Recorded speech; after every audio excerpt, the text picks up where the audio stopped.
வணக்கம்.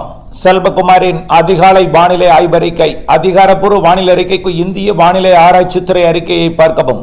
2025 அக்டோபர் 4 சனிக்கிழமை அதிகாலை நிலவர வானிலை பதிவு.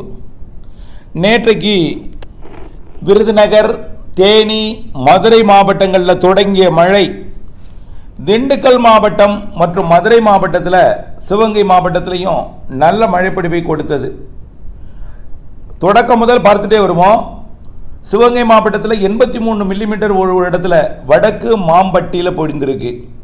அதைத் தொடர்ந்து மதுரை மாவட்டம், திண்டுக்கல் மாவட்ட எல்லை பகுதிகளில் பொழிந்த மழை மதுரையிலையும் பொழிந்தது. திண்டுக்கல் மாவட்டம் சாணார்பட்டியில் 76 மில்லிமீட்டர் மழை பொழிந்திருக்கிறது. அதனைத் தொடர்ந்து திண்டுக்கலோட தலைநகர் பகுதிக்கு வடக்கு புறம் இருக்கக்கூடிய அளக்குவார்பட்டியில் 68 மில்லிமீட்டர் மழையும், அதற்கு அருகே இருக்கக்கூடிய முள்ளிப்பாடி பகுதியில் 132 மில்லிமீட்டர் மழை பொழிவும் பொழிந்திருக்கு. 13 சென்டிமீட்டர் திண்டுக்கலை ஒட்டியே பொழிந்திருக்குங்கிற தகவலை இதில் தெரிவிக்கிறேன்.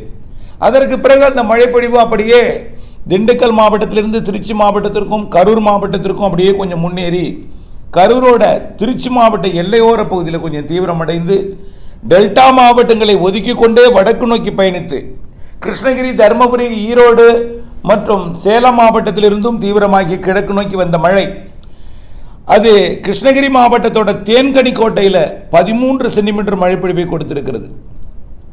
தேன்கனி கோட்டையெல்லாம் இந்த வருஷம் நல்ல மழை பொழிந்திருக்கிறது. தேன்கனி கோட்டையில் 134 மில்லிமீட்டர் மழை பொழிந்திருக்கிறது நேற்றைக்கு. அதே போல் கிருஷ்ணகிரி மாவட்டத்தோட இன்னும் அடக்குறுக்கி என்ற இடத்துல 13 சென்டிமீட்டர் 130 மில்லிமீட்டர் மழை பொழிந்திருக்கிறது. ஓசூரில் கூட 12 சென்டிமீட்டர் மழை, ஓசூர் 113 மில்லிமீட்டர் மழை பொழிந்திருக்கிறது. 12 சென்டிமீட்டர் கிட்ட நெருக்கமாக மழை பொழிந்திருக்கிறது. இன்னும் நிறைய இடங்களில் 5 சென்டிமீட்டருக்கு மேலே நிறைய இடங்கள் மழை பொழிவுகள் பொழிந்திருக்கு.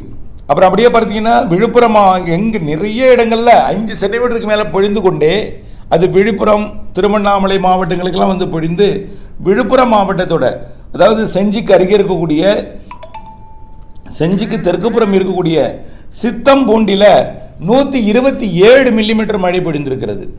இதையெல்லாம் கொடுத்து கொண்டே பிறகு கடலூர், புதுச்சேரி பகுதிகளுக்கு வந்து புதுச்சேரிக்கு வடக்கு புறமாக செங்கல்பட்டு மற்றும் விழுப்புரம் மாவட்டம் வழியாக கடலுக்குள் இறங்கி